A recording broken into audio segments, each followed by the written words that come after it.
ఇది గొప్ప ఆశీర్వాదకరము. ఇంతకంటే ఇంకొక విషయం ఏంటంటే నేను అనుకుంటుంది, మీరు ఖచ్చితంగా ప్రార్థనలో కనుక మనందరం కలిపి పట్టుదలతో ప్రార్థన చేస్తే కనుక దేవుని కృపావరాలతో మన అక్కడి నుంచి వెళ్తాం. హల్లెలూయా. ఆ కృపావరాలు కలిగి మన జీవితాలు కార్యం జరుగుతాయి. నువ్వు ప్రార్థన చేస్తే ఎదుటివారి జీవితాల్లో స్వస్థత జరుగుతుంది. మనం ఈరోజు ప్రార్థన చేస్తే తమ్ముడు జీవితంలో స్వస్థత జరిగినట్టు, గతంలో కొంతమందికి జరిగినట్లు, ఇప్పుడు ఆ వచ్చిన తమ్ముడు కూడా ప్రార్థన చేస్తే ఇంకొకరికి స్వస్థత జరిగే కార్యాలు దేవుడు మన మధ్యన జరిగిస్తాడు. హల్లెలూయా, హల్లెలూయా. మనం వాక్యంలోనికి వెళ్దాం. సమూయేలు రెండవ సమూయేలు గ్రంథము చెప్పటానికి చాలా అంశాలు నా దగ్గర ఉన్నాయి. నేను ఈ 10 ఏళ్లలో బైబిల్ గ్రంథములో నుండి అనేకమైన సంగతులు మాట్లాడాను. అందులో సృష్టి ప్రారంభం ఎలా జరిగింది, ఎందుకు దేవుడు భూమిని చేయాలనుకున్నాడు, మనుషులు ఎందుకు చేయాలనుకున్నాడు, అదే ఆయన పోలికల్లో ఎందుకు చేయాలనుకున్నాడు, ఇలాంటి సంగతులు, ఎన్నో సంగతులు చెప్పాను. భాషలను దేవుడు ఎందుకు వేరు చేశాడు, ఆదామవ్వలు పాపం చేయటానికి ఆ దేవుడు చెట్టు అక్కడ ఎందుకు పెట్టాడు, పెట్టకపోతే బాగుండు కదా. ఇలాంటివి ఎన్నో ప్రశ్నలకు సమాధానాలు మనం బైబిల్లో నుంచి నేర్చుకున్నాం. ఈరోజు ఒక ఆధ్యాత్మిక పాఠాన్ని లేఖనాల్లో నుంచి మనం నేర్చుకున్నాం. ఎందుకు అంటే పాత నిబంధనలో రాయబడినవన్నీ కూడా మనకు బుద్ధి కలగటానికి వ్రాయబడ్డాయి. ఏం కలగటానికి? బుద్ధి కలగటానికి వ్రాయబడ్డాయని 1 కొరింథీ 10:11 రాయబడి ఉంది. ఇవన్నీ మీకు దృష్టాంతముగాను బుద్ధి కలుగుటకై వ్రాయబడేను. దేవుడు వ్రాయించనని 8వ వచనంలో కూడా ఉంటుంది. దేవుడు ఇశ్రాయేలీల జీవితములలో న్యాయాధిపతుల కాలంలో కానీ, మోషే ఇశ్రాయేలీలను నడిపిస్తున్న కాలంలో కానీ, ఆదాము దగ్గర నుంచి మలాకి గ్రంథం వరకు ఇశ్రాయేలీల జీవితంలో, భక్తుల జీవితంలో దేవుడు జరిగించిన కార్యాలన్నీ ప్రస్తుత కాలమందు మనకు బుద్ధి కలగటానికి వారి జీవితంలో సంభవించెను అని కూడా రాయబడి ఉంది. అందుకే పాత నిబంధన అంతటికి ఏదంటే 1 కొరింథీ 10:11. దాన్ని బేస్ చేసుకొని పాత నిబంధన చదివితే అనేక సంగతులు మనకు తెలుస్తాయి. సమూయేలు 2వ గ్రంథము 11వ అధ్యాయము, 2వ గ్రంథం 11వ అధ్యాయము మొదటి వచనాన్ని మనం చదువుకుందాం. వసంత కాలమున రాజులు యుద్ధమునకు బయలుదేరు సమయమున దావీదు యోవాబును అతని వారిని ఇశ్రాయేలులందరినీ పంపగా వారు అమ్మోనీయులను సంహరించి రబ్బా పట్టణమును ముట్టడి వేసిరి. అయితే దావీదు యెరూషలేమునందు నిలిచెను. అయితే దావీదు ఎందుకు రాయించి చూసారా? అయితే దావీదు, అయితే అనే మాట బైబిల్లో చాలా ఇంపార్టెంట్. కాబట్టి అనే మాట కూడా చాలా ఇంపార్టెంట్. ఇందు విషయమై అన్న మాట కూడా ఇంపార్టెంట్. ఆది కాండములోనే అయితే అనే మాట మీద నేను ఒకసారి చెప్పాను. ఏమంటాడంటే, నరుడు ఒంటరిగా ఉండుట మంచిది కాదు, సాటి అయిన సహాయమును చేయుదుము అనుకున్న తర్వాత సమస్త జంతువులను, పశువులను ఆదాము దగ్గరకు తీసుకొస్తే ఎవరు సాటి లేకపోవటం వలన, అయితే వారెవరును అవేవి కూడా ఆదాముకు సాటి లేవంట. మనుషులకి ఏ కుక్క కానీ, ఏ నక్క కానీ, ఏ పులి కానీ, పిల్లులు కానీ సాటి రావు. చాలామంది కుక్కను పెంచుకుంటారు. నాకు పెళ్ళిగిళ్ళు వద్దన్నా, నా కుక్క నేను అనుకున్న వాళ్ళు ఉన్నారు.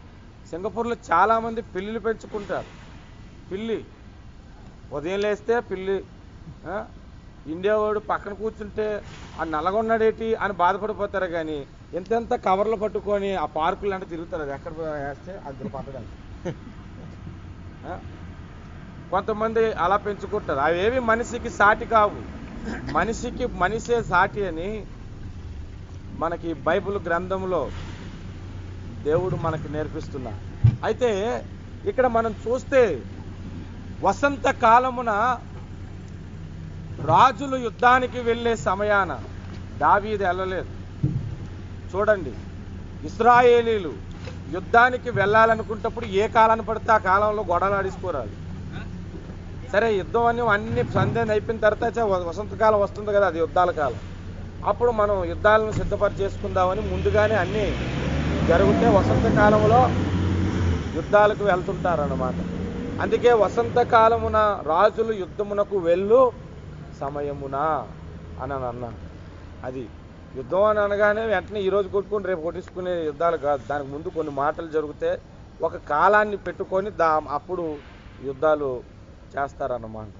సో ఇక్కడ మనం గమనించినట్లయితే యుద్ధానికి వెళ్ళవలసినటువంటి దావీదు వెళ్ళలేదు. అది సంగతి. ఈరోజు నా ప్రసంగం ఒక పేరు ఏంటంటే యుద్ధానికి వెళ్ళండి. దేనికి వెళ్ళండి? యుద్ధానికి వెళ్ళండి అనే అంశం నేను మాట్లాడుతున్నాను. ఇక్కడ మనం గమనించాలి, ఇక్కడ రాయబడినటువంటి వచనములో నుండి ఆత్మ సంబంధమైన విషయాలను మాత్రమే మనం మాట్లాడుకుందాం. ఒకవేళ శరీర సంబంధంగా మాట్లాడవలసి వస్తే మనం ఇమీడియట్లీగా మన దేశానికి శత్రువుకున్న పాకిస్తాన్కి యుద్ధానికి వెళ్ళాలి. కాబట్టి ఆ యుద్ధం గురించి ఇక్కడ మనం మాట్లాడుకోవట్లేదు. ఎందుకు అనగా వాక్యాన్ని ఆత్మ సంబంధమైన విషయాలతో పోల్చి మాట్లాడమని బైబిల్ చెబుతుంది. 1 కొరింథీయులకు రాసిన పత్రిక 2వ అధ్యాయములో మీరు గమనించండి, చూడండి. 1 కొరింథీయులకు రాసిన పత్రిక 2వ అధ్యాయము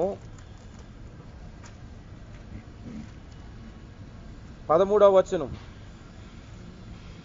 మనుష్య జ్ఞానము నేర్పు మాటలతో గాక ఆత్మ సంబంధమైన సంగతులతో సరిచూచుచు ఆత్మ నేర్పు మాటలతో వీటిని గురించి మేము బోధించుచున్నాము అంటున్నారు. మనుషులకు వచ్చే జ్ఞానంతో వాక్యం చెప్పకూడదు, ఎప్పుడు కూడా చెప్పకూడదు. నా మైండ్లో చాలా తెలివితేటలు ఉన్నాయి, ఆ తెలివితేటలన్నీ ఉపయోగించి చెబితే అది నీ హృదయంలో పడవు. నా హృదయంలో నుంచి కొన్ని మాటలు పరిశుద్ధాత్మ దేవుడు కదిలిస్తే అప్పుడు నీ హృదయములు అవి నాటపడతాయి. ఇది పౌలు చెబుతున్నటువంటి సిద్ధాంతం. ఆత్మ సంబంధమైన విషయాలతోనే సరిచూసుకుంటూ బోధించేవాడంట.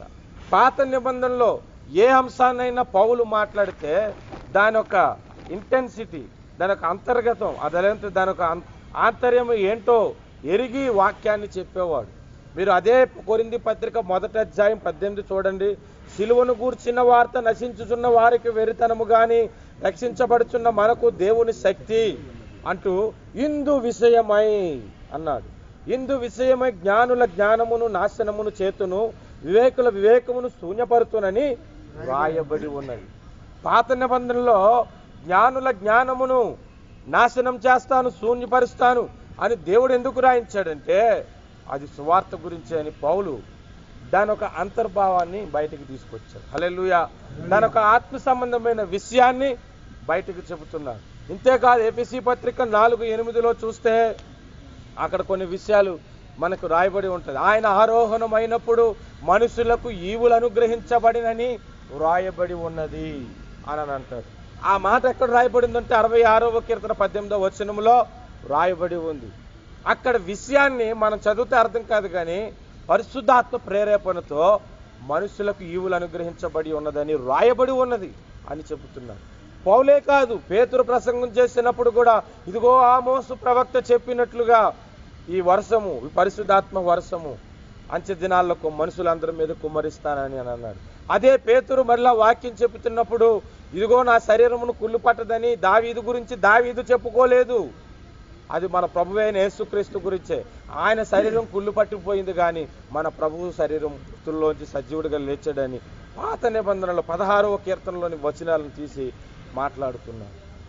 ఇవన్నీ ఎందుకు చెప్తున్నానంటే ఈ వసంత కాలమున రాజులు యుద్ధానికి వెళ్ళే సమయాన దావీదు వెళ్ళలేదు అనే సందర్భంలో నుంచి కూడా ఆత్మ సంబంధముగా మనం కొన్ని విషయాలు నేర్చుకుంటాం. వసంత కాలం అంటే ఏమిటి?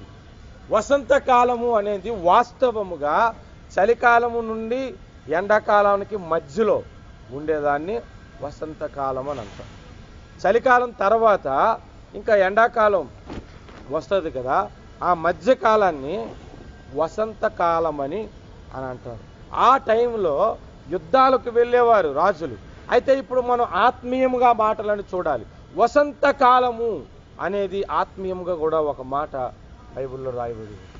ఎక్కడ రాయబడి ఉందంటే మత్తయి సువార్త 24వ అధ్యాయము 33వ వచనములో 32వ వచనములో ప్రభువు అంజూరపు చెట్టును చూచి ఒక ఉపమానమును నేర్చుకొనండి. అంజూరపు కొమ్మ లేతదై చిగురించినప్పుడు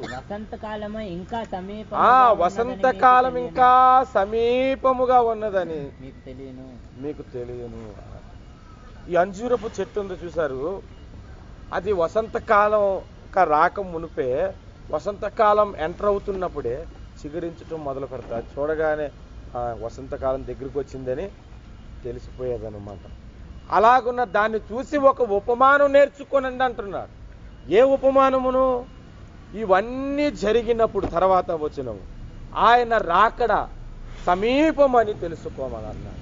ఇప్పుడు ఆలోచించండి, వసంతకాలం అంటే ఏంటి? ఆయన రాకడ సమీపం. ఆయన రాకడ, ఆయన రాబోతున్న సమయము దగ్గర అవుతుంది కదా, ఆ సమయాన్ని వసంతకాలం అని పిలుస్తారు. హల్లెలూయా, అర్థమైందా? ఆ సమయాన్ని వసంతకాలం అని పిలుస్తారు. ఆ అంజూరపు చెట్టు ఎవరంటే ఇశ్రాయేలీలు. ఇర్మియా గ్రంథం మీరు దయచేసి చూడండి. ఇర్మియా గ్రంథము 29వ అధ్యాయం 17వ వచనములో అంజూరపు పళ్ళు గురించి ఏమని మాట్లాడుతున్నాడో, సైన్యములకు అధిపతియగు యెహోవా ఇలాగు సెలవిచ్చుచున్నాడు, నేను వారి మీదకి ఖడ్గమును క్షామమును తెగుళ్ళను పంపుచున్నాను. కుళ్ళి కేవలము చెడిపోయి తినసఖ్యము కాని ఆ అంజూరపు పళ్ళు వలె ఇశ్రాయేలీలు ఉన్నారట. అంజూరపు పళ్ళుతో ఇశ్రాయేలీలను పోల్చాడంటే ఇశ్రాయేలీలు ఆ చెట్టు, అంజూరపు చెట్టు ఎవరికి పోలిక అనుకుంటున్నారు? ఇశ్రాయేలీలకు. ఇర్మియా గ్రంథం 24వ అధ్యాయము 4, 5, 6 వచనాలు కూడా చూస్తే రెండో వచనం నుండి చదవండి. 2 నుంచి. ఒక గంపలో ముందుగా పక్వమైనటువంటి అంజూరపు పళ్ళు ఉన్నాయి. మిక్కిలి మంచి అంజూరపు పళ్ళుండెను. మంచి ఫలాలతో ఉన్నటువంటి అంజూరపు గంప ఉంది. రెండవ గంపలో మిక్కిలి జబ్బు పడినటువంటి అంజూరపు పళ్ళు ఉన్నాయి. అవి తినసఖ్యము కానంత జబ్బువి. యెహోవా ఇర్మియా నీకేమి కనబడుచున్నదని నన్ను అడుగగా నేను అంజూరపు పండ్లు కనబడుచున్నవి. చూడండి, ఇర్మియాకి అంటున్నాడు దేవుడు, నీకేం కనబడుతుందంటే నాకు అంజూరపు పళ్ళు గంపలు కనబడుతున్నాయి. మంచివి మిక్కిలి మంచివి గాను, జబ్బువి మిక్కిలి జబ్బువి గాను, తినసఖ్యము కానంత జబ్బువి గాను కనబడుచున్న వంటిని. అప్పుడు యెహోవా వాక్కు నాకు ప్రత్యక్షమై ఇలాగు సెలవిచ్చెను. ఇశ్రాయేలు దేవుడైన యెహోవా ఆజ్ఞించినదేమనగా వారికి మేలు కలుగవలనని ఈ స్థలము నుండి నేను కల్దీయుల దేశమునకు చెరగా పంపు యూదులను ఒకడు ఈ మంచి అంజూరపు పళ్ళను లక్ష్య పెట్టుచున్నాను. వారికి మేలు కలుగునట్లు. ఇక టాపిక్ అంతా ఏంటంటే అంజూరపు పళ్ళుతో ఇశ్రాయేలీలను పోల్చాడు. అంజూరపు చెట్టు ఇశ్రాయేలీలకు పోలిక. ఒకసారి యేసు ప్రభు వెళ్తున్నప్పుడు అంజూరపు చెట్టుని శపించారు. దానికి ఒక కారణం ఉంది. చాలా కారణాలు చాలా మంది ఉపమానంగా చెబుతారు, కానీ దాని కారణం ఏంటంటే త్వరలోనే ఇశ్రాయేలీల జాతి నాశనమైపోబోతుందని దేవుడు ముందుగానే సింబాలిక్గా చూపించాడు. నిజముగానే యేసు ప్రభు మీదకి శిక్ష వచ్చినప్పుడు ఈ ఇశ్రాయేలీయులు ఎంతగా గోల పెట్టి అరిచారు తెలుసా? ఆ బరబ్బనైనా విడిచిపెట్టండి, కానీ ఇతన్ని మాత్రం సిలువ వేయండి అని కేకలు వేశారు. అప్పుడు పిలాతు అన్నాడు, ఇతడు చాలా మంచివాడని సంగతి చెబుతున్నా కూడా వాళ్ళు ప్రజలు ఒప్పుకోపోతే అప్పుడు ప్రజలకి ఆయన ఏం చెప్పాడంటే, ఈ నీతిమంతుడి రక్తం మా మీద ఉండకపోవునుగాక ఆయన కడుక్కొట్టి ఇశ్రాయేలు ప్రజలు ఏమన్నారు తెలుసా? అతని రక్తం ఒక అపరాధం మా మీద, మా పిల్లల మీద, మా వంశాల మీద ఉండునుగాక అని వారికి వారే శపించుకున్నారు. కొంతమంది వారికి వారే శపించుకోవటం మన భారతదేశంలో చూస్తుంటుంటాం. ఎక్కడైనా దొంగతనం జరిగింది, అమ్మాయి ఇక్కడ దొంగతనం జరిగింది, నువ్వు చూసావంటే అమ్మ నేను నీకు దొంగతనంలా కనబడుతున్నావా, నేను నిజంగా నేను దొంగతనం చేస్తే ఈ రాత్రికే నేను చచ్చిపోను గాక, ఈ రాత్రికే ఏ లారీ నా మీద ఎక్కిను గాక అని వారికి అది శపించుకుంటుంటారు కదా. అలాగా ఇశ్రాయేలీలు వారికి వారు శపించుకున్నారు. అలాగే ఏం జరిగిందంటే 3 చక్రవర్తుల వలన ఇశ్రాయేలీల జాతి నాశనం అయిపోయింది. ప్రకటన గ్రంథం చెప్పినప్పుడు ఈ సంగతులు మీకు వివరంగా చెప్పారు. 3 చక్రవర్తులు ఎవరంటే టైటస్, నీరో, హిట్లర్ అను 3 చక్రవర్తుల వలన ఇశ్రాయేలీల జాతి సమూలముగా ఈ ప్రపంచంలో అన్ని ప్రాంతాలకు చెదిరిపోయారు. ఇంచుమించు 1560 సంవత్సరాలు ప్రపంచ పటములో ఇశ్రాయేలీల చరిత్ర లేదు, ఇశ్రాయేలీల మ్యాప్ లేదు.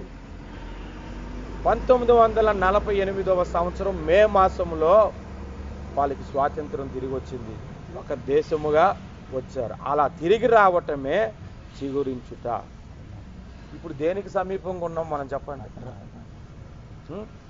ఆయన రాకడకు సమీపముగా ఉన్నాం. అంజూరపు చెట్టును చూసి మీరు ఒక ఉపమానమును నేర్చుకునుడి. ఇవన్నీ అది చిగురించినప్పుడు వసంతకాలం వచ్చినని మీకు తెలుసును. అలాగే ఆ తర్వాత వచ్చడములు అంటాడు, అలాగుననే నేను చెప్పినటువంటి ఈ విషయాలన్నీ జరుగుట మీరు చూచినప్పుడు ఆయన రాకడ సమీపమని మీరు తెలుసుకోమన్నాడు. ఇప్పుడు చెప్పండి, వసంతకాలం అంటే ఏంటంటే ఇప్పుడు మనం ఏ కాలంలో ఉన్నాం తెలుసా? ఇశ్రాయేలీలు చిగురించటం 1948 నుంచి ప్రారంభించాడు. ఇంక ఇప్పుడు నుంచి ఇదంతా వసంతకాలములోనే ఉన్నాం మనం. దేవునికి స్తోత్రం కలుగును. హల్లెలూయా. ఈ వసంత కాలములో ఎవరు యుద్ధానికి వెళ్ళాలి చెప్పాలి? రాజులు యుద్ధానికి. రాజులు అంటే ఎవరంటే 1 పేతురు 2వ అధ్యాయము 9వ వచనములో ప్రభు మనల్ని ఎలా పిలిచాడో చూడండి. రాజులైన యాజక సమూహం, రాజులైన యాజక సమూహము, చీకటి నుండి వెలుగులోనికి నన్ను పిలచిన తేజోమయ్యా, చీకటి నుండి వెలుగులోనికి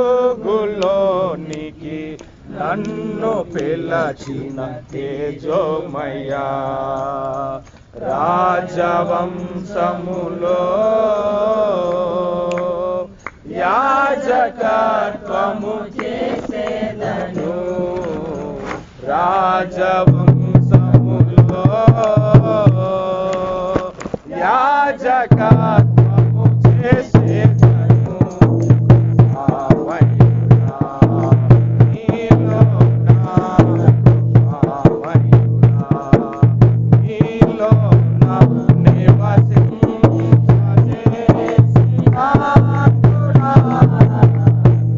ఇదిగో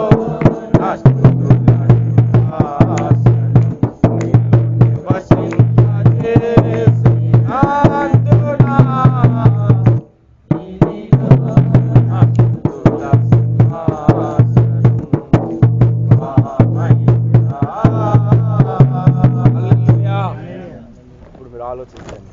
వసంతకాలం అంటే ఏంటో తెలుసుకున్నాం. రాజులంటే ఎవరు? మనం. ఎవరైతే యేసు ప్రభు రక్తము చేత విమోచించబడ్డారో వాళ్ళను దేవుడు రాజులుగా చూస్తారు. రాజులు చాలామంది ఉంటారు. ఎన్నికల్లో గెలిచినోడు కూడా రాజే. పేరుకి రాజులు కూడా ఉంటారు. పేరు పెట్టుకోవచ్చు, రతన్ రాజు, రాజారత్నం, ఇంకా ఎన్నైనా పెట్టుకోవచ్చు, కానీ నిజంగా రాజు కాదు. అవునా కాదా? ఎన్నికల్లో గెలిచినోడు కొద్ది కాలమే రాజు, అన్నిటికీ కాదు కొన్నిటి మీదే రాజు, అతను సమస్తానికి కూడా రాజు.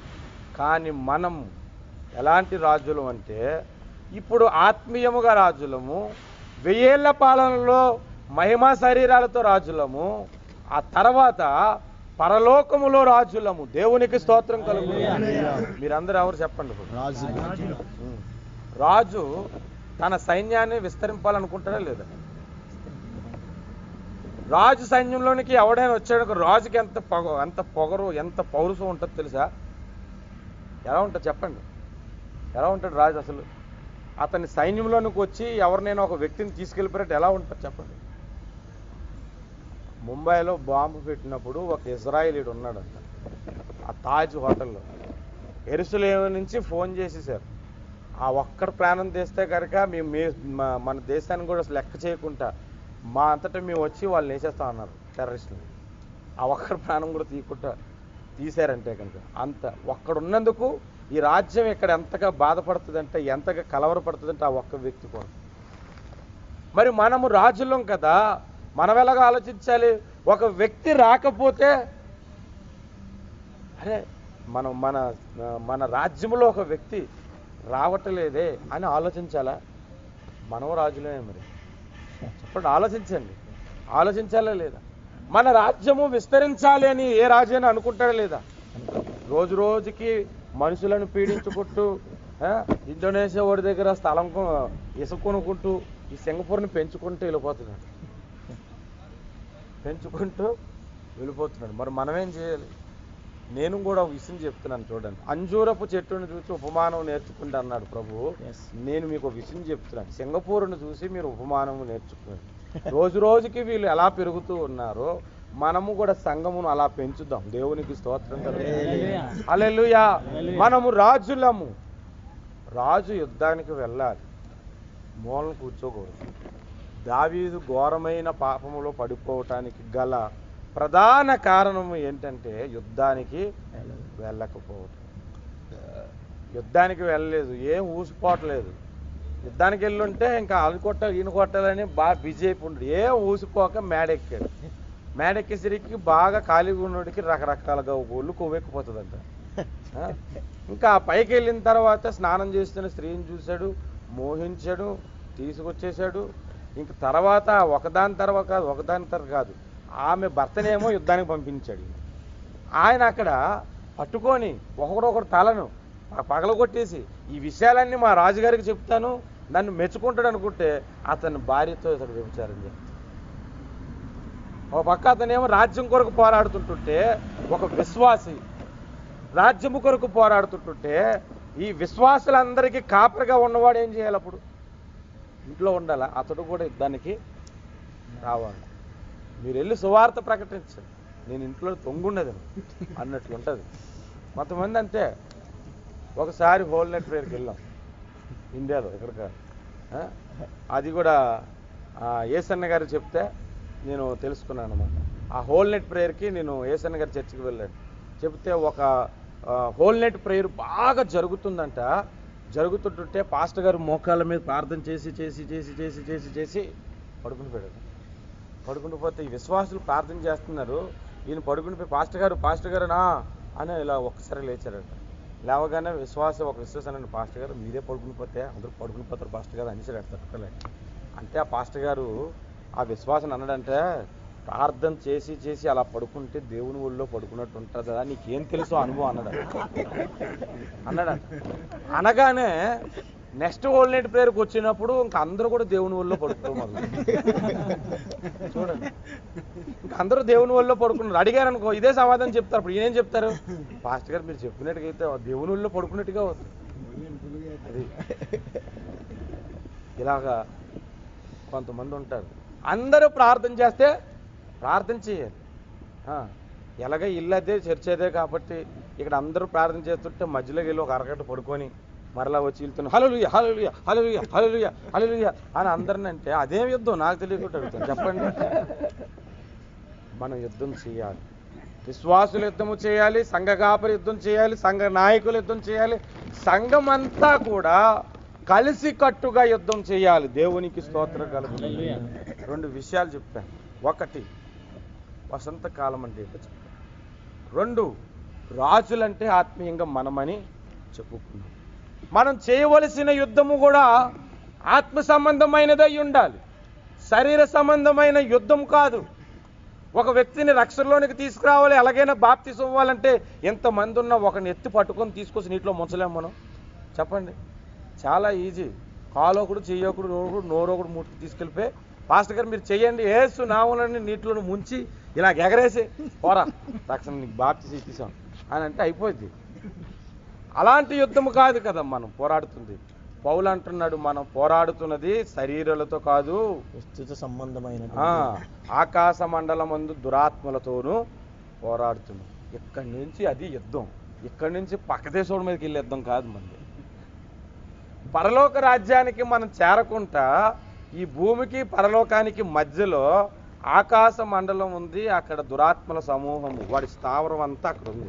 మనం చేసే ప్రార్థనలు దాన్ని క్రాసే వెళ్ళాలంటే సరిగ్గా ఉండాలి, ఆ ప్రార్థన సరిగ్గా ఉండాలి. హల్లెలూయా. మీరు ఒక మాటను బైబిల్లో చూడండి, కొరింథీయులకు రాసినటువంటి మొదటి పత్రిక 10వ అధ్యాయము 3వ వచనం చదువుదాం. అందరూ ఆత్మ సంబంధమైన ఒకే ఆహారం భుజించుదురు. 2వ కొరింథీయులు 10:3. కొరింథీయులకు రాసిన 2వ పత్రిక 10వ అధ్యాయము 3వ వచనం. మేము శరీరదారులమై నడుచుకొనుచున్నను శరీర ప్రకారము యుద్ధము చేయము.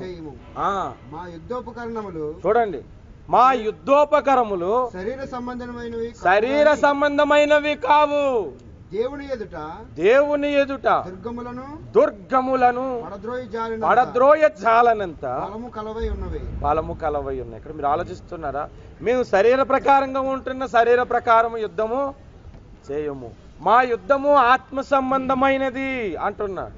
అంటూ మా యుద్ధోపకరములు ఆత్మ సంబంధం. యుద్ధోపకరములు అంటే కత్తి, డాలు, కిరీటము, షూ, ఇవన్నీ. ఈ యుద్ధోపకరములన్నీ కూడా ఎఫెసీయులకు రాసిన పత్రిక 6వ అధ్యాయంలో కనబడతాయి. నడుమునకు సత్యమును దట్టిని కట్టుకోమన్నాడు, రక్షణ శిరస్త్రాణమును మన తలకు తొడుక్కోమని, నీతి అను మైమరువును పెట్టుకోమన్నాడు, సమాధాన సువార్తను చెప్పులను తొడుక్కోమన్నాడు, వాక్యమును ఖడ్గమును పట్టుకోమన్నాడు. అది సైనికుడు. దేవునికి స్తోత్రం కలుగును. అలా అయ్యి మన యుద్ధోపకరములు. మనం ఎప్పుడు కూడా కత్తివాడం.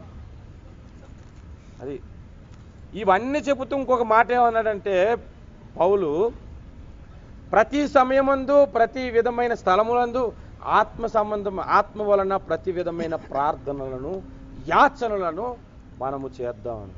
మనం ప్రార్థన చేయకూడదు బ్రదర్, నేను చెప్తున్నాను, మీరు శ్రద్ధగా వినండి. మీరు ఎప్పుడు కూడా ప్రార్థనలు చేయకండి, ప్రార్థనలో పోరాడండి ముందు. దేవునికి స్తోత్రం కలుగును. ఉత్తి ప్రార్థన ఎవరైనా చేస్తారండి, చిన్నపిల్లలు చేస్తారు ఉత్తి ప్రార్థన.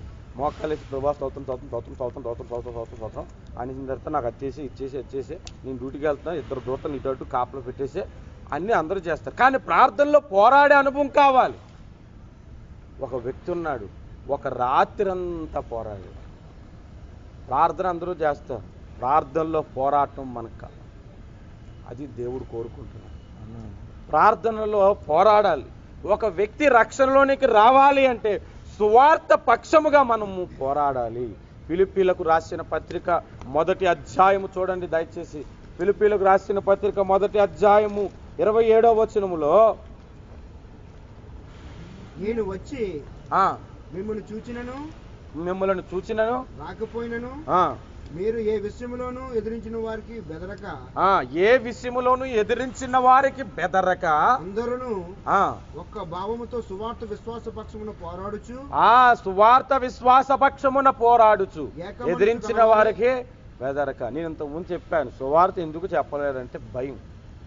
కొడతారన్న భయం ఉంటే చెప్పరు. అక్కడ నేను చెప్తున్నాను, కొడతారన్న భయం ఉన్న చోట పాస్టర్ కూడా చెప్పట్లేదు ఈ మధ్యకాలం, సువార్త చెప్పరు. రెండవది సిగ్గు, చెప్పరు.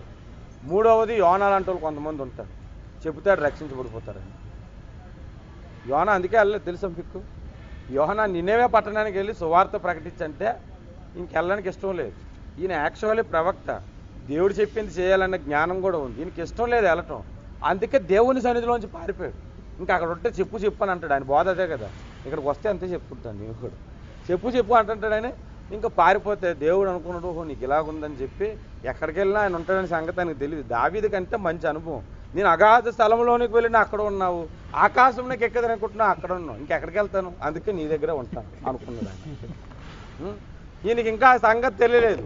అడుగు భాగంలో ఉన్న క్యాప్టెన్ని పంపించి రప్పించాడు బయటికి. దేవునికి స్తోత్రం కలుగుతుంది. అసలు డాకు ఆ డబల్ బాటిల్ ట్యాంక్లో ఎలా పడుకుని చూడండి. ఓయి నిద్రపోతా, లేచి నీ దేవుడికి ప్రార్థన చేయి అని కెప్టెన్ అంటున్నాడు. చూసావా? అసలు కెప్టెన్ ద్వారా దేవుడు ఆ మాట పలికించాడు. అతడు లేచి అప్పుడు చెప్తాడు, బాబు నేను హెబ్రీని సృష్టికర్త కుమారుడిని నేను దాన్ని పడేస్తే అప్పుడు మీకు రాదు అని సంగతి కూడా అందుకు తెలుసు. పడేయమని తీసిన తర్వాత ఇంకెలాగో ఇంక తప్పదు, చేప గడుపులోకి వెళ్ళినా కూడా వదలలే కదా అని చెప్పి ప్రార్థన చేసి బయటకు వస్తే అప్పుడు నినేవ పట్టణం 3 దినాల ప్రయాణం అంత దూరం, అది 40 రోజులు ప్రకటించాడంటే చెప్పినదే మరలా చెబుతూ ప్రకటించాడు. 3 రోజుల్లో అయిపోతుంది సువార్త. కానీ అలాగే చెబుతూ 40 రోజులు అయిన తర్వాత దూరంగా వెళ్ళి కూర్చొని చూస్తున్నాడు ఆ పట్టణానికి ఏమవుతుంది. అక్కడ ఎప్పుడైతే సువార్త ప్రకటించేశారో ఆ పట్టణంలో ఉన్న రాజు ఆయన సింహాసనము విడిచి వచ్చి బూడిదలో కూర్చున్నాడంటే ఎంత తగ్గించుకున్నాడంటే నిజంగా. ఆ సువార్తను అంగీకరించి అసలు పశువులకి గొడ్డులు కూడా ఏ తిండి కూడా పెట్టకుండా అందరూ మారు మనసు పొందేశారు. అందరూ మారు మనసు పొందితే ఎందుకు ఉగ్రత వస్తుంది?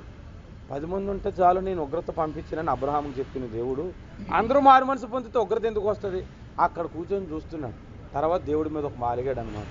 నువ్వు ఇలా చేస్తామని సంగతి తెలిసి నేను ముందే వెళ్ళలేదని తెలుసా. ఆయనకి వెళ్ళటానికి ఇష్టం లేదు సువార్తకి, ఎందుకంటే ఎదుటోళ్ళు రక్షించబడిపోతారంటే చెప్పరు కొంతమంది. అలా కూడా కొంతమంది ఉంటారు. ఎందుకు సువార్త చెప్పారంటే భయం, 2 సిగ్గు, 3 నాకు చేత కాదనుకుంటాను, 4 ఎదుటోడు రక్షించబడడం ఇష్టపడలేదు. ఈ ముందు మాని సువార్త విషయంలో నేను సిగ్గుపడేవాడును కాను అన్నాడు పేతురు. మిమ్మల్ని ఎదిరించిన వారికి బెదరక సువార్త చెప్పమంది. ఎవడన్నా నేను ఈరోజు ఇక్కడ నేను తంతానురా అని అంటే తంతే తను, కానీ నీకు విషయం చెప్తున్నాను, యేసుని నమ్ముకుంటేనే నువ్వు పరలోకం, లేకపోతే నరకం, ఇది సత్యం అని చెప్పటం నేర్చుకోగలగాలి. హల్లెలూయా. సువార్త పక్షమున పోరాడండి అంటే అర్థం ఏంటి? ఒకడు నిన్ను కొట్టినా కూడా తిరిగి సువార్త చెప్పటమే. ఒకరు కొట్టగానే ఇంకెంటనే చచ్చిపోతాం కదా, బాప్తిసం ఉంది ఒకడు మన అంతరంగ పురుషుడు, ఆయన లేపుతాం, లేవరా లేవరా లేవరా అని. వాడు లేచి రే నేను ప్రభువుని నమ్ముకోకముందు నేను ఎలాంటి పని తెలుసు, అసలు నీలాంటి పని చాలామందిని చూసింది అని మనం ఆల్రెడీ మన అంతరంగ స్వభావము బాప్తిసం పొందినప్పుడు మనం పాతి పెట్టకూడదు. అప్పుడు లాజరుని లేపినట్టుగా మనం వాడిని లేపుతాం, లేమని వాడిని లేపి ఇంక సువార్త చెప్పేవాడికి వార్నింగ్ ఇచ్చేస్తాం. నేను పల్లెటూరులో పులిపర్లోని ఒకరోజు సువార్త కూటం జరుగుతుంది. ఆర్ఆర్కే మూర్తి గారు అక్కడికి వచ్చి వాక్యం చెప్తున్నారు. ఇంకా అక్కడికి వచ్చే ముందు ఆ కూటాన్ని పెట్టినటువంటి సంఘ కాపరి నన్ను పిలిచి, మీరు పాట రాశారు కదా బ్రదరు, పాడండి అని అంటే అది నీ వాక్యమైన పాట. ఫస్ట్ టైము ఓపెనింగ్ మీటింగ్లో పాడుతున్నాను. ఇలా పోలీసు తిన్నగా బండి వేసుకొని ఆ స్టేజ్ దగ్గరకు వచ్చి ఇలా కాపాడు మాట, రే నువ్వు దిగని అంటున్నాడు మాట. పాట పాడుతున్నాడు. పాట పాడుతుంటే ఆపల్ల తెలీదు. అప్పటికి ఒక చరణం అయింది, ఇంకో 2వ చరణం ఉంది. అది అయిపోయిన తర్వాత వచ్చాడు కదా, నువ్వు దిగు అని అంటే ఇంకా ఆపేసాను. ఆపేసిన తర్వాత కిందకి రాగానే ఇంకొకరు కుర్చీ తనిసాడు. అలాగే తన్నిసే ఎందుకు పాడకూడదాడు చెప్పు అని ఇలా లుంగి కట్టుకుని ఆ ఎస్ఐ మీద తిరగబడిపోతున్నాడు. వచ్చి ఎందుకు పాడకూడదు చెప్పు అని ఇలాగ ఇలా దోపేసుకొని మొత్తం పల్లెటూరులు అందరూ వచ్చి ఎస్ఐని తోసుకుంటాడు పోలీస్ స్టేషన్ దగ్గరికి వెళ్ళిపోయాడు.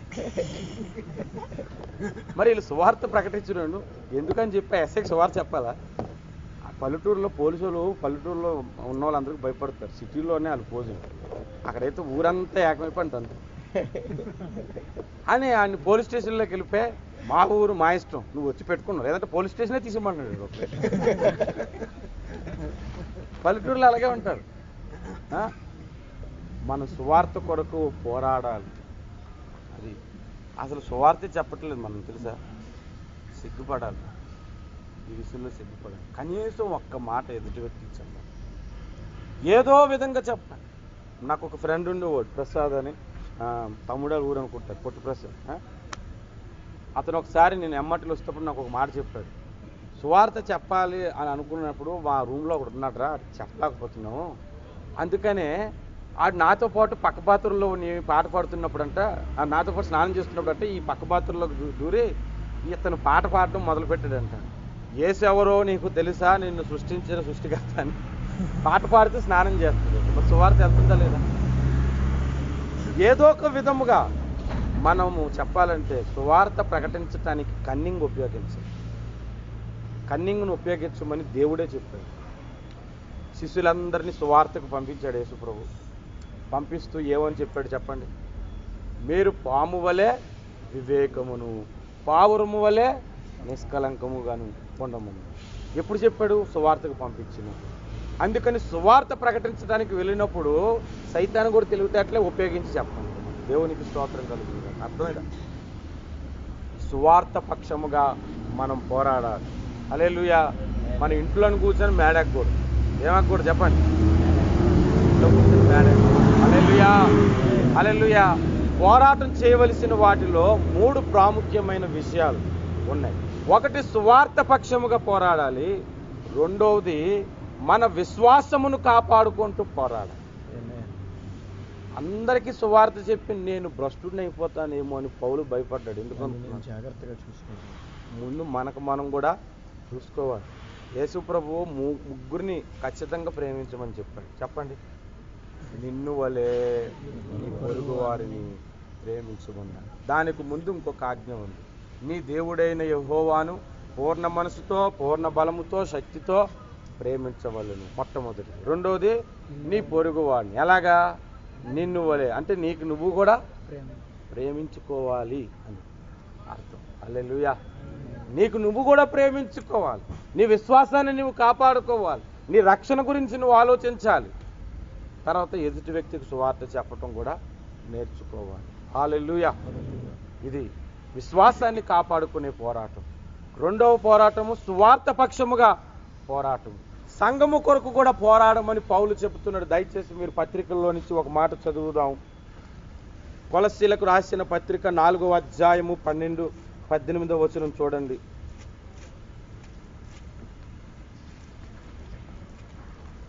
కొలస్సీలకు రాసిన పత్రిక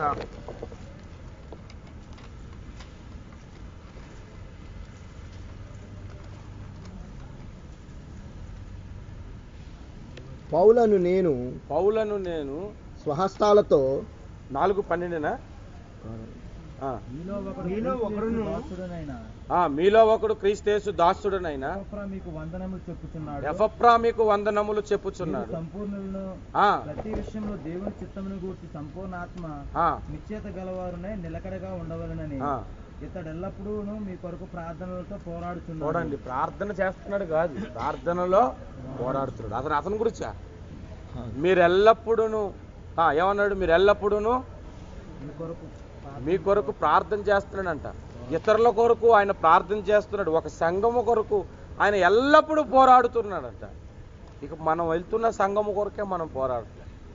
మనం వస్తున్న సెల్ గ్రూప్ కొరకే మనం ప్రార్థనలో పోరాడట్లేదు. వేకువని లేచి ఒక 10 నిమిషాల ముందు మోకాలు లేసి కన్నీరు కార్చి సెల్ గ్రూప్ గురించి ఎవరు ప్రార్థన చేస్తున్నారు చెప్పండి? ఎవరు చేస్తున్నారు? వేకువనే లేచి మనం వెళ్తున్న సంఘాల కొరకు ఎవరు ప్రార్థన చేస్తున్నారు? ఉపవాసాలుండి ఎవరు ప్రార్థనలు చేస్తున్నారు? బాగా చెప్పట్లేదు అని చెప్తున్నారు, కానీ నువ్వు ప్రార్థన చేస్తున్నావా? ఏ చెప్పాడన్న బొర్తినేసాడు రోజు అని అంటున్నాం, కానీ బాగా చెప్పినట్లయినా ప్రేయర్ చేస్తున్నావా? మనం చేసిన తర్వాత కూడా ఆయన చెప్పకపోతే ఆయనలో ఆసక్తి లేదని వదిలేయడమే, అది వేరే సంగతి. కనీసం ఒకరోజు దేవుడు మనల్ని అడగక మునిపే ఈ ప్రార్థన కనీసం కొద్ది రోజులని చేయాలి. సంఘముల కొరకు ప్రార్థన, పోరాటం చేయాలి. పోరాటం అంటే మనం ఒక విషయాన్ని అడుగుతుంటే అది జరగదు అన్నట్లుగా జరుగుతుంటుంది మనకి, కానీ అది ఎందుకు జరగదు, జరగాలి అనేదే మన పోరాటం. హల్లెలూయా, హల్లెలూయా, స్తోత్రం. ఇంకొక పోరాటం ఉంది. ఈ పోరాటం అయితే నేను చెప్తున్నాను 99% ఎవరు చేయరు ఈ పోరాటం. ఆ పోరాటం గురించి మీకు బైబిల్లో చూపెడతాను. యూదా పత్రిక 3వ వచనములో రాయబడి ఉంది. యూదా పత్రిక మనకందరికి రక్షణ గూర్చి మీకు రాయవలని విశేష ఆసక్తి గలవాడనే ప్రయత్నపడుతుండగా పరిశుద్ధాత్మలకు ఒక్కసారి అప్పగింపబడిన బోధ నిమిత్తము మీరు పోరాడవలనని కోరుచున్నాను. మనకు ఒక్కసారే అప్పగింపబడిన బోధ నిమిత్తము మీరు పోరాడవలనని మీకు రాయవలసి వచ్చింది. యాక్చువల్లీ ఈ యోధా అనే వ్యక్తి ఏమని రాయాలనుకున్నాడంటే మనందరికీ కలిగేడు రక్షణ గురించి రాయాలనుకున్నాడు. ఆల్రెడీ రక్షణ పొందించిన వాళ్ళ గురించి మన రక్షణ గురించి ఎందుకు రాయాలనుకుంటాడు? మన రక్షణ అనేది 3 కాలాలకి సంబంధించింది. ఒకటి, గతంలో బాప్తిసం పొందాం, అప్పుడు అయిపోలేదు, అప్పుడు ప్రారంభమైంది, ఇప్పుడు కొనసాగుతుంది. రేపు యేసు రాకడలో మనం ఎత్తబడిన తర్వాత సంపూర్తి అవుతుంది. కాబట్టి మనం పరలోక రాజ్యం వెళ్ళిన తర్వాత అక్కడ నిత్య సుఖాలు మనం ఎలా అనుభవిస్తున్నామో, దేవుడు అనుగ్రహించు రక్షణ ద్వారా ఎలాంటి స్వాస్థ్యం మనం పొందబోతున్నామో అవన్నీ రాయాలని విశేష ఆసక్తి గలవాడైపోయి ఎంతగానో ఆసక్తితో పేపరు పెన్ను పట్టుకున్నాడట. పెట్టుకోగానే ఒక ప్రత్యేకంగా పరిశుద్ధాత్మ దేవుడు అతను హృదయంలో భారం పెట్టాడు. పరలోకం వదిలిన తర్వాత ఎలా ఉంటుంది అనేది డైరెక్ట్గా చూద్దుగంటారు. నాయన, ప్రస్తుతం నేను అప్పగించిన బోధ పాడైపోయింది, ఆ బోధ కొరకు పోరాడవలనని నీవు రాయమన్నా. అప్పుడు వెంటనే యూటర్న్ చేశాడనమాట. ఆయన రాయాలనుకుంది మానేసి యూటర్న్ చేశాడు. ఒకసారి సెల్ ఫోన్ కొందామని ముస్తాఫా వెళ్ళాడు. అక్కడికి వెళ్ళిన తర్వాత డబ్బులు ఉండే, బంగారం రేటు తక్కువ అంటే బంగారం కొనేసాడు. ఎందుకు కొందామనేమో సెల్ ఫోన్ కొనడానికి వెళ్ళాడు, కానీ బంగారం కొన్నాడు, రేటు తక్కువ అని కదా. ఇలాంటి పరిస్థితి ఇక్కడ కూడా వచ్చింది. ఈయన మనందరికీ కలిగాడు రక్షణ గురించి రాయాలనుకున్నాడు, కానీ బోధ గురించి రాయవలసి వచ్చింది. బోధ చెడిపోయింది. బోధ గురించి చాలామందికి ఈరోజు కూడా ఆత్మఫలాలు 9 తెలుసు. ఆత్మఫలాలు 9 అనుకుంటున్నారు ఈ రోజుకి. ఆత్మఫలము ఒక్కటే. ఆత్మఫలమేదనగా ప్రేమ, సంతోషము, మంచితనము అని చెప్పుకుంటూ వస్తున్నారు. అక్కడ ఏమన్నాడు? ఆత్మ ఫలము లేవనగా అనట్లేదు, ఆత్మ ఫలమేమనగా అన్నాడు.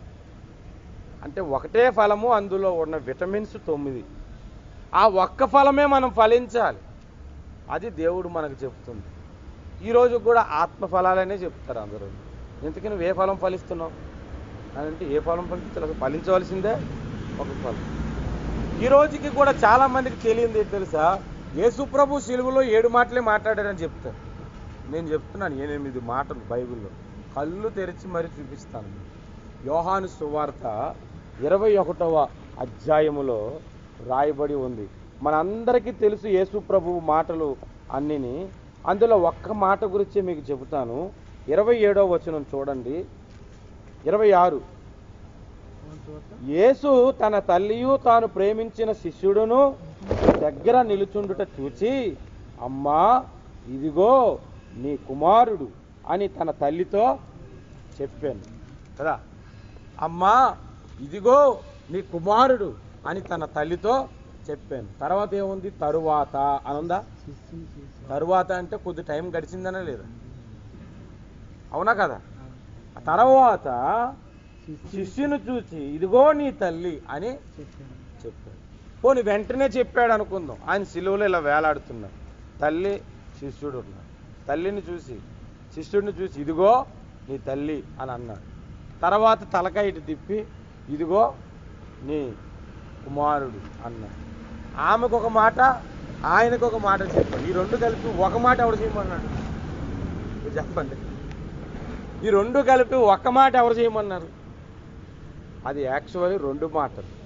నేను ఒక విషయం చెప్తున్నాను, ఎన్ని మాటలు పలికాడు అన్నది కాదు, పలికిన మాటలన్నీ మనకు అవసరం. అది దేవునికి స్తోత్రం కలుగుతుంది. కొంతమందికి 7 మీద ఒక అభిమానం ఉండిపోయి ఎలా చూసినా 7 పాయింట్లు రావాలని 7 పాయింట్ల ప్రసంగాలు చేస్తుంటారు. అందులో ఇదొక 7. అవి 2 మాటలు. చాలామందికి ఈ రోజుకి తెలియని సంగతులు ఉన్నాయి. నేను ఇంకొక విషయం కూడా చెప్తాను. బైబిల్లో ఆలు ఉన్నాయి, అది రాదు. ఆలు రావు, ఓనామాలు తెలీదు, ఏబిసిడీలు రావు. బైబిల్లో ఉన్నాయని నేను గత 4-5 వారాల కిందట వాక్యం చెప్పినప్పుడు చెప్పాను. మూలోపదేశము మరలా మీకు బోధించవలసి వచ్చాను అని చెబుతూ మూలోపదేశాన్ని బోధించాడు. ఆ మూలోపదేశమే, మూలపాఠమే ఆలు. ఆలు రాకుండా డిగ్రీలు చదివేస్తున్నారు. చూడండి, ఒకసారి 7th క్లాస్లో మేమందరం వచ్చామన్నమాట. 6th క్లాస్ తర్వాత 7th క్లాస్కి వేరే స్కూల్కి మారుస్తారు. అందరూ వచ్చిన తర్వాత టీచర్ వచ్చిన వెంటనే అందరినీ దూరంగా కూర్చోపెట్టి మీరు అందరూ ఆలు రాయమంటే ఒక్కడికి రావట్లేదు సరిగ్గా.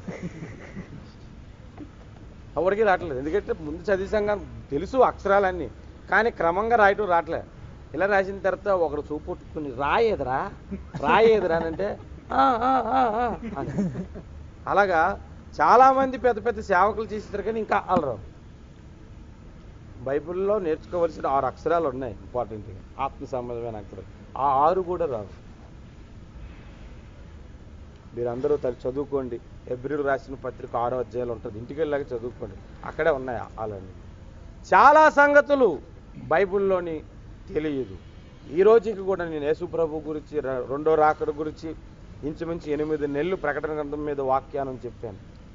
యేసు రాకడ ఎప్పుడు జరుగుతుంది అంటే తెలియదు. ఈరోజు రావచ్చు, రేపు రావచ్చు, ఎల్లుండి రావచ్చు. ఇంటి యజమానుడు తెల్లవారు కోడి కూసినప్పుడు వచ్చునో, సాయంత్రం వేళ వచ్చునో, అర్ధరాత్రి వేళ వచ్చునో, మరి ఎప్పుడు వచ్చునో మీకు తెలియదు, కాబట్టి మీరు మెలకువగా ఉండుడి అని అన్నాడు కదా. ఎప్పుడైనా రావచ్చు అని అన్న వ్యక్తి మరి దానికి సూచనలు ఎందుకు చెప్పాడు?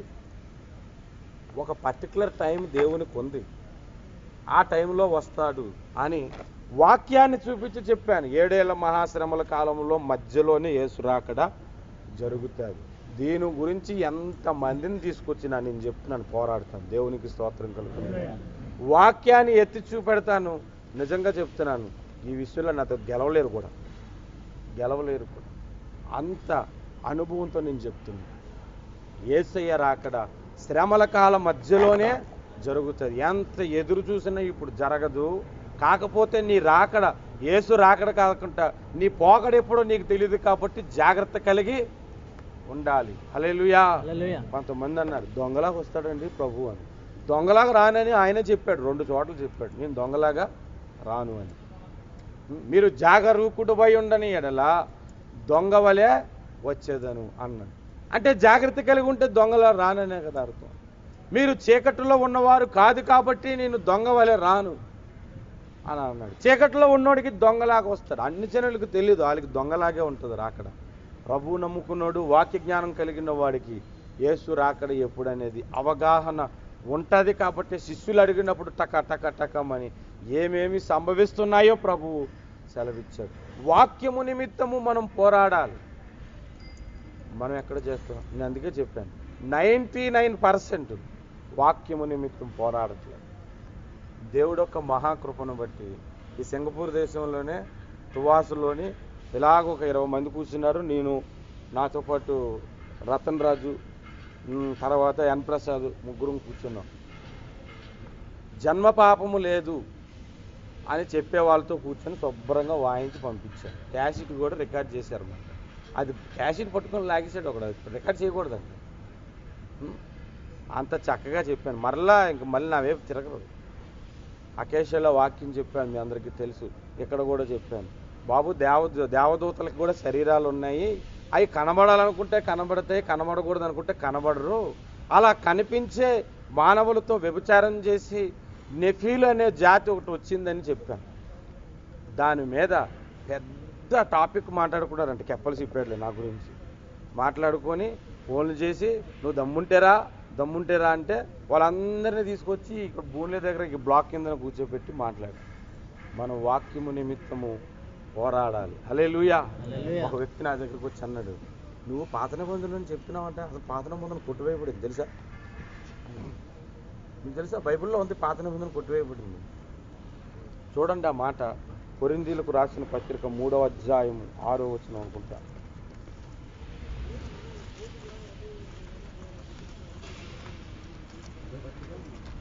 కొరింథీయులకు రాసిన 2వ కొరింథీయులను,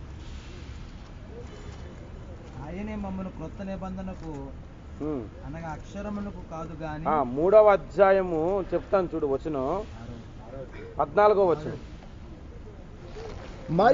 మరియు వారి మనస్సులు కఠినములాయెను గనుక నేటి వరకును పాత నిబంధన చదువునప్పుడు అది క్రీస్తునందు కొట్టివేయబడినని వారికి తేటపరచబడక ఆ ముసుకు నిలిచేయున్నది. పాత నిబంధన కొట్టివేయబడి ఉంది అని అన్నాను. నేను చెప్పాను, నిజమే, అక్కడ రాయబడి ఉంది, పాత నిబంధన కొట్టివేయబడి ఉంది. పాత నిబంధన గ్రంథం కొట్టివేయబడిందని లేదు అక్కడ, పాత నిబంధన కొట్టివేయబడి. పాత నిబంధన ఏంటంటే మనము పాపములు చేస్తే మన పాపముల కొరకు గొర్రెలను కోడెలను బలిచి మన పాప పరిహారం చేసుకోవాలి. ఇప్పుడు అది అవసరం లేదు, అది క్రీస్తునందు కొట్టివేయబడింది. ఇప్పుడు యేసు రక్తం వలనే మనకు విమోచన కలుగుతుంది. కాబట్టి ఆయన అప్పగింపబడిన ముందు రాత్రి ద్రాక్షరసమును తీసి ఇది నా రక్తము, ఇది నా శరీరం అని చెప్పి ఇది క్రొత్త నిబంధన అన్నాడు. ఏ కొట్టివేశారు చెప్పు? నిబంధన కొట్టివేశాడు కానీ గ్రంథాన్ని కొట్టివేయవాడు. పాత నిబంధన గ్రంథం కొట్టివేయబడటం ఏంటి నాకు తెలియకూడుతుంది. నిబంధన కొట్టివేశాడు. కొట్టివేయబడింది అయితే లోపల పెట్టాడు కదా. అది అదే యేసు ప్రభు ఇంకొక మాట కూడా అన్నారు. ఏమన్నారంటే మత్తయి సువార్త 5వ అధ్యాయంలో, నేను ధర్మశాస్త్రము కొట్టివేయ వచ్చితినని మీరు తలంచుకుడి, దానిని నెరవేర్చడానికి వచ్చాను. హల్లెలూయా, హల్లెలూయా, హల్లెలూయా. దేవునికి స్తోత్రం కలుగును గాక. వాక్యము నిమిత్తం మనం పోరాడాలి. మనం అందరం రాజులు. నేను ముందే చెప్పాను. మనం ఏం చేయాలి? పోరాడాలి. ఈ వసంతకాలంలో ఉన్న మనమందరము ప్రార్థనలో మన విశ్వాసమును గురించి పోరాడాలి. ప్రార్థనలో సువార్త గురించి పోరాడాలి. ప్రార్థనలో వాక్యమును గురించి పోరాడాలి. ఎప్పుడు ప్రార్థిస్తాం? ఒక గంట దేవుని వాక్యం గురించి ప్రార్థన చేసేవాళ్ళు ఉంటున్నారు. ఒక గంట మోకాళ్ళేసి ప్రభువా నీ గ్రంథములోని సంగతులు నాకు బయలుపరచని కన్నీరు కార్చి ప్రార్థన చేసేవాళ్ళు ఉన్నారు. చెప్పండి. కాళ్ళు నొప్పి వచ్చిందన్న దాని గురించి కన్నీరు కార్చి ప్రార్థన చేశాను అన్నోళ్ళు ఉన్నారు. పర్మిట్ రెన్యూవల్ గురించి ఉపవాసాలు ఉండి ప్రార్థన చేసిన వాళ్ళు ఉన్నారు. వాక్యం కొరకు ఎవరు చేస్తున్నారు? సంఘాల కొరకు ఎవరు చేస్తున్నారు? సువార్త కొరకు ఎవరు చేస్తున్నారు? నువ్వు ఒక్కడివే మోకాళ్ళు వేసి ఒక మూలకు వెళ్ళిపోయి మోకాళ్ళు వేసి ప్రపంచం అంతా సువార్త విస్తరించబడాలని ఎంత కన్నీరు కార్చి ప్రార్థన చేస్తున్నావు. ఈ రోజుకి ఒరిస్సా రాష్ట్రంలో చర్చిలు ఏవి కూడా సరిగ్గా ఉండనవట్లేదు. ఎంతమంది ప్రార్థన చేస్తున్నారు అలాంటి ప్రాంతాల గురించి విన్నప్పుడు? సువార్త పక్షముగా మనము పోరాడాలి. ధైర్యము కలిగిన వాడే పోరాడగలడు. తిమోతి పత్రికలో బైబిల్లో రాయబడి ఉంది. తిమోతి పత్రికలో జట్టి అయిన వాడి వలె నీవు పోరాడుము, క్రీస్తు యేసు యొక్క మంచి సైనికుని వలె నీవు శ్రమలను అనుభవించుము అని అంటాడు. క్రీస్తు యేసు యొక్క మంచి సైనికుల వలె మనము పోరాడాలని బైబిల్ చెప్తుంది. హల్లెలూయా. వాక్యమును ఖడ్గం పట్టుకోండి. ఇప్పుడే పట్టుకొని ఏం చేయాలి? మామూలు కత్తితో అనుకో ఎదుటోడికి పొడిస్తే పొడవగానే ఏమవుద్దంటే బ్లడ్ వచ్చేస్తుంది కదా. బ్లడ్ వచ్చేగానే వెంటనే చచ్చిపోతాడు. కొంతమంది పొడిస్తే రక్తం కూడా రాదంట. అలాంటి వాళ్ళు నాకు వద్దు. అలాంటి వాడు శాపగ్రస్తుడని ఇర్మియా గ్రంథం 48వ అధ్యాయం 8వ వచనంలో దేవుడు రాయించాడు. ఎవరైతే సైన్యాన్ని చూసి భయపడుతూ వణుకుతూ ఉన్నారో వాడు నాకు అవసరం లేదు, నా ప్రజల్లోంచి తొలగించండి అని న్యాయాధిపతుల గ్రంథం 7వ అధ్యాయం 3వ వచనంలో రాయబడి ఉంది. మనం ఎలా పోరాడాలంటే వాక్యము పట్టుకొని ఎదుటివాడి హృదయంలో గట్టిగా 2 పోట్లు పొడిచేయాలని. అలా చెప్పండి. గట్టిగా 2 పోట్లు పొడిచేయాలి. పేతురు ఒకసారి 3000 మందికి పొడిచేశాడు. దేవునికి స్తోత్రం కలుగును. చూడండి, బైబిల్లో రాసి ఉంది. నేను చెప్పిన మాటలు జోక్ కాదు, బైబిల్లో ఉన్నదే. ఉన్న వచనాన్ని నేను చెబుతాను. అపోస్తుల కార్యాలు 2వ అధ్యాయము 37వ వచనం. వారు ఈ మాట విని హృదయములో నొచ్చుకొని సహోదరులారా మేమేమి చేతుమని పేతురును అడిగారు. అప్పుడు పేతురు, మీరు మారు మనసు పొంది పాప క్షమాపణ నిమిత్తం ప్రతివాడు యేసుక్రీస్తు నామమున బాప్తిస్మము పొందండి అని చెప్పారు. చూడండి, మరలా నేను చదువుతాను 37. వారు ఈ మాట విని హృదయములో నొచ్చుకొని పుట్టినోట్లో పొడవబడి అని. వాక్యాన్ని పట్టుకొని పొడవాలి. హల్లెలూయా. ఏ సమయంలో ఎలా పొడవాలో అలా పొడిచి. యేసుప్రభు సువార్త పరిచర్య ఎంత చక్కగా ఉంటుందంటే జాలర్ల దగ్గరికి వెళ్తే చేపల గురించి వలల గురించే మాట్లాడతారు సువార్త. కార్పెంటర్ దగ్గరికి వెళ్తే వాటి గురించే చెబుతాడు. మంచి మ్రాను, పచ్చి మ్రాను, ఎండు మ్రాను అని చెబుతాడు. రైతు దగ్గరికి వెళ్తే విత్తనాల గురించి చెబుతాడు. ఎవరి దగ్గరికి వెళ్తే వారి దగ్గర ఆ విధంగా మాట్లాడి సువార్త అందించడం నేర్చుకోవాలి. హల్లెలూయా. మన ప్రభువు మంచి మాదిరి. దేవునికి స్తోత్రం కలుగును. సువార్త చెప్పడం నేర్చుకుందాం. ఎంత కాలం అయిపోతుందా మనం ప్రభువు నమ్ముకొని ఒక ఆత్మని సంపాదించుకోలేకపోతున్నాం. మీరు ఆలోచించాలి. కన్నీరు కార్చాలి.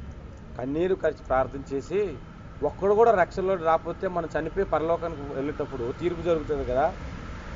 నా వంతు నేను ప్రార్థన చేశాను ప్రభా, మరి నేను ఎవరు నడిపించాను లేదు నాకు తెలియదంటే, బాబు నువ్వు కార్చిన కన్నీరు కదా బాబు ఈ జనసమూహం అంతే కూర్చోపడ్డారు. దేవునికి స్తోత్రం కలిగి అంటారు ప్రభు.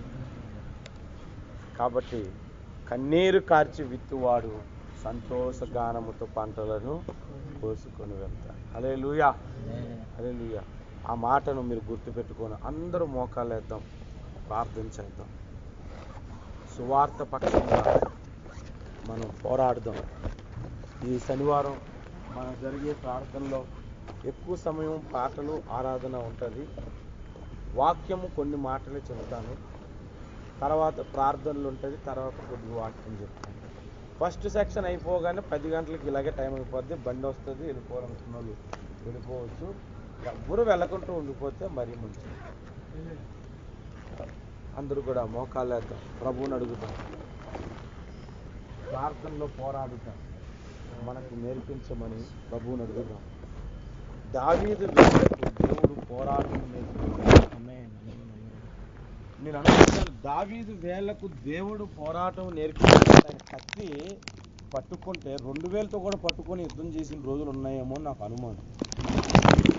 ఆ వేళ్ళలో ఎంత గ్రిప్గా పట్టుకున్నాడంటే గొలియాత్ ఒక తల